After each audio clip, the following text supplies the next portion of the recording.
O que é importante você saber na hora de construir seus personagens?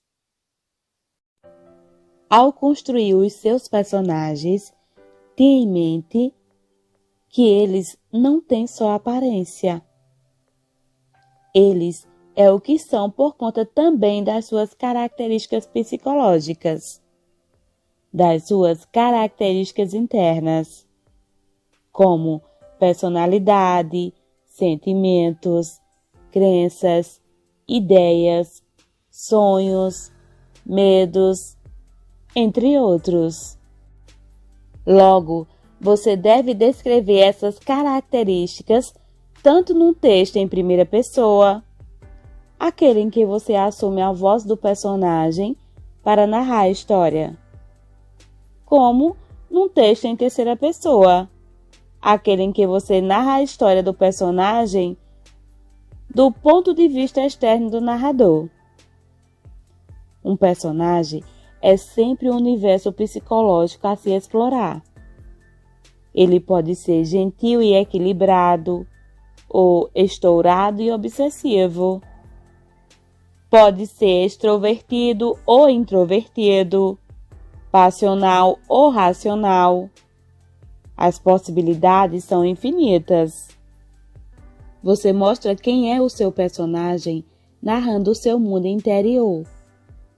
Mas um outro recurso muito importante é mostrar quem ele é através das suas atitudes, das suas ações. Uma narração em terceira pessoa pode ser onisciente como apenas testemunhal. Se o narrador for onisciente, ele sabe o que o personagem está pensando e sentindo, e, assim, a história pode ser narrada com todos os detalhes que teriam no caso de uma narrativa em primeira pessoa. No caso do narrador ser uma testemunha externa dos fatos narrados, a narração dos atos do personagem vai dizer muito sobre o que ele pensa e sente.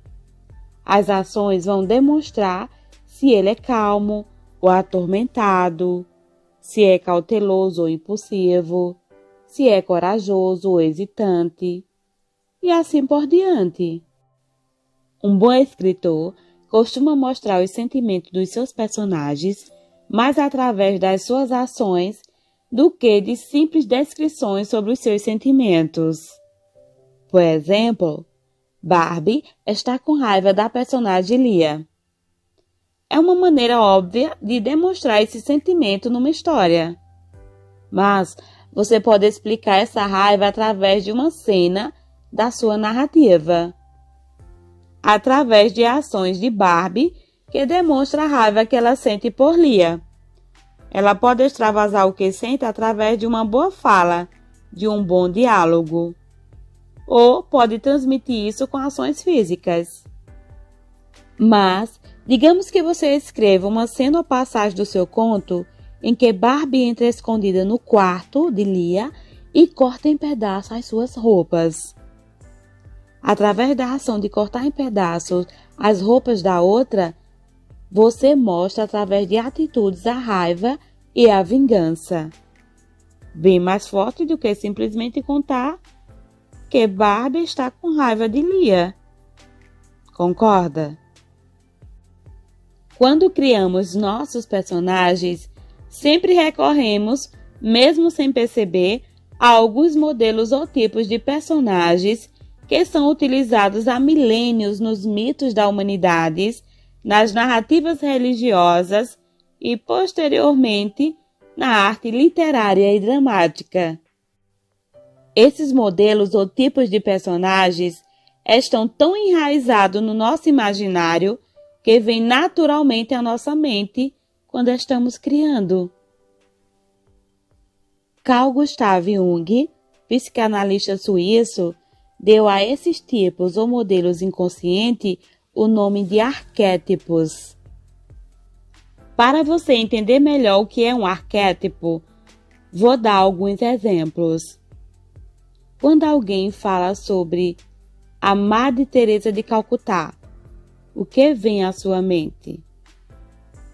Provavelmente você pensou em caridade ou bondade. Logo, podemos dizer que ela representa o arquétipo da bondade. Agora pense em um cachorro.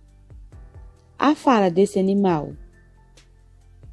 Imediatamente pensamos em fidelidade e companheirismo. Tanto que os cães são chamados os melhores amigos do homem. Cães são então arquétipos da fidelidade. Um conceito que surge na nossa cabeça por conta de crenças e pensamentos comuns da humanidade, o chamado inconsciente coletivo. Portanto, os arquétipos são então padrões de comportamento, imagens primordiais que se formaram da repetição de uma mesma ideia ao longo da história da humanidade. Jung classificou 12 tipos de arquétipos, descrevendo as características, princípios e motivações de cada um deles. Segundo sua teoria, cada ser humano deveria se identificar com um desses perfis em especial, possuindo, entretanto, traços característicos de vários deles. O primeiro arquétipo é o inocente. Fazem parte desse arquétipo as pessoas ou personagens puras, ingênuas, otimistas, que acreditam que o mundo pode ser um lugar melhor, sem interesses mesquinhos. São tipos que pensam no bem-estar de todos e que respeitam as diferenças. Para esse tipo de pessoa, o mundo é bom até que se prove o contrário. A visão pura que tem do mundo e das outras pessoas pode levá-los a agirem como tolos, sendo facilmente enganados.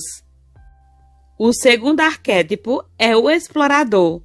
São as pessoas ou personagens independentes, corajosas, que não gostam de estar presas a nada e nem a ninguém. Para elas, a liberdade é o maior dos valores da vida. Os exploradores estão sempre em busca de novas aventuras e não suportam o tédio. Se você quer ver esse arquétipo contrariado, obrigue-o a seguir regras ou uma rotina rígida. Viajar e conhecer lugares diferentes é um dos maiores prazeres para o tipo explorador. O terceiro arquétipo é o sábio. São aqueles que valorizam o conhecimento, a razão e a ciência. Eles buscam crescer através do estudo, da leitura, da pesquisa, da troca de informações e da autorreflexão. Os sábios costumam ser detalhistas e metódicos, sempre interessados em esclarecer os assuntos e descobrir a verdade. Se tivessem tempo, eles leriam todos os livros do mundo. O quarto arquétipo é o herói. Esse arquétipo se relaciona às pessoas ou personagens que não medem esforços para conquistar seus objetivos. Eles são corajosos, batalhadores e, se preciso, se sacrificam para conseguir o que consideram justo para si mesmo e para os outros. É muito comum que o protagonista de uma obra literária ou audiovisual faça parte deste arquétipo. O quinto arquétipo é o fora da lei. São personagens ou pessoas com perfil rebelde, contestador, que gostam de quebrar as regras impostas pelas leis e pelas convenções sociais. Eles costumam criar um código de conduta moral próprio. Por estarem insatisfeitos com a realidade, acreditam que podem mudar o mundo e estão dispostos a se arriscar para conseguir isso. O fora da lei tem características semelhantes ao herói, com a diferença de que não se importa de transgredir as normas para alcançar o que quer. Um detalhe interessante sobre o arquétipo do fora da lei, o transgressor, é que sua atitude rebelde em geral encobre carências e fragilidades emocionais. O sexto arquétipo é o mago. As pessoas ou personagens que fazem parte deste arquétipo são os místicos, os esotéricos, os que veem no mundo os segredos e mistérios ocultos que estão além da aparência superficial. Eles se aproximam bastante dos sábios porque também são estudiosos aplicados, mas com a diferença de que acreditam não só na ciência ortodoxa, na lógica e na razão, mas também nas verdades sutis, nos mitos, nos sonhos e nas várias linhas de pensamentos místicas e metafísicas. O sétimo arquétipo é o homem comum.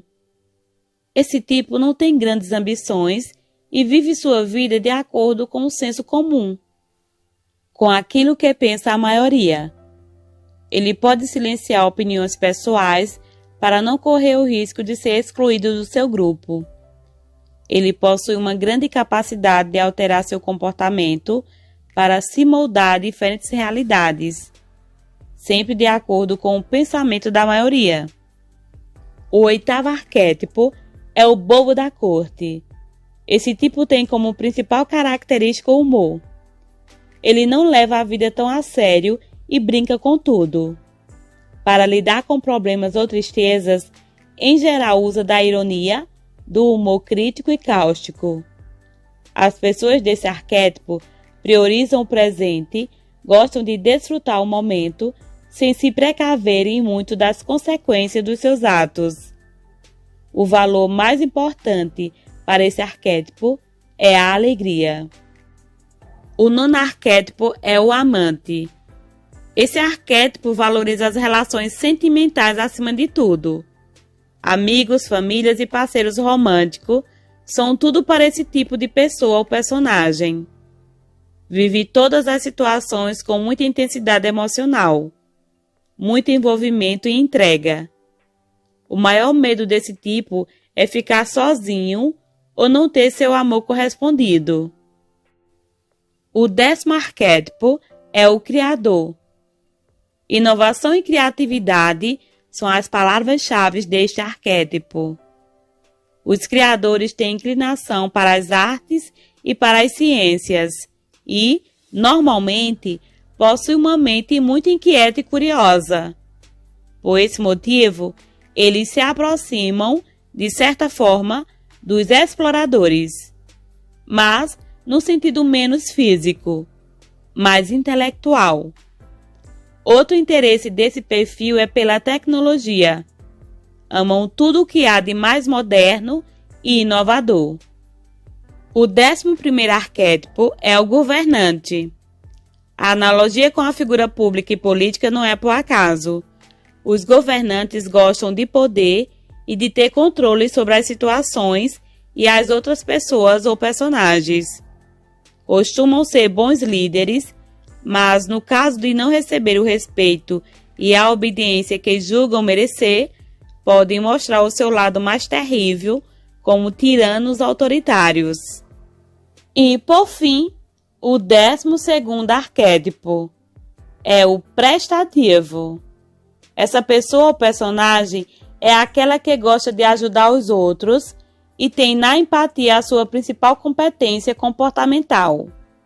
São tipos que vivem pelo bem dos outros, generosos, prestativos, abnegados, com alguns elementos, portanto, do arquétipo do herói.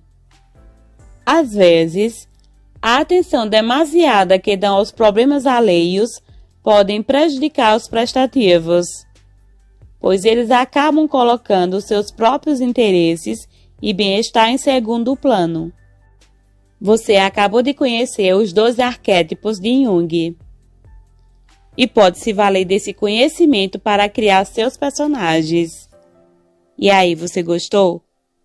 Se identificou com algum?